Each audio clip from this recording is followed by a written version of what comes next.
It's a proud day for citizen scientists everywhere. Sitting at your desk might cost you more than you think. And smile, it's contagious. Get ready to get moving on the Daily Orbit.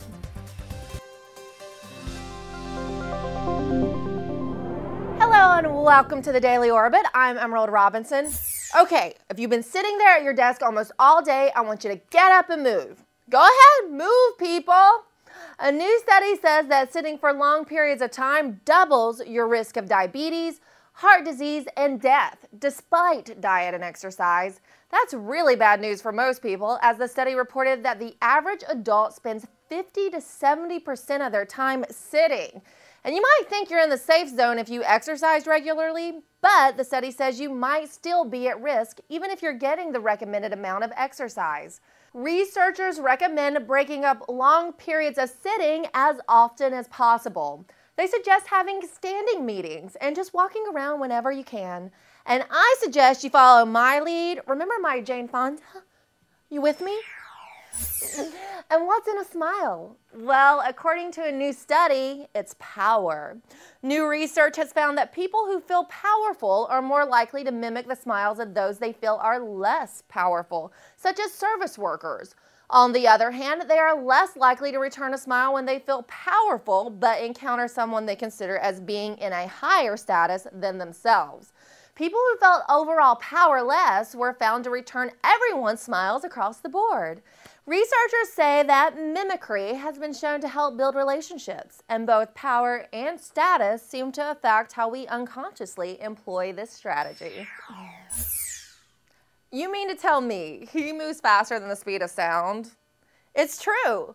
Chuck Yeager recently reached supersonic speeds for the second time in his long life. Unlike our man Fearless Felix, 89-year-old Yeager was traveling in an experimental X-1 aircraft over the Mojave Desert.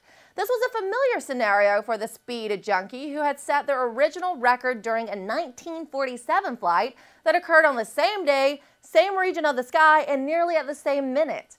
When asked about flying at those speeds, Yeager replied, "Flying is flying." Well, in my book, flying at supersonic speeds is a little different. That's one spunky old man.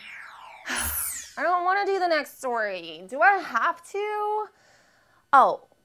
That only counts for kids. A new study says that kids who get more sleep are better behaved. The study found that children who averaged about 27 minutes more sleep a night were less cranky and had less behavioral issues. During the study, half the kids were put to bed early while the other half stayed up a little past their bedtime.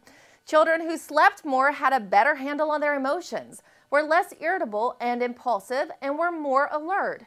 So parents, do the teacher a favor and put those kids to bed early.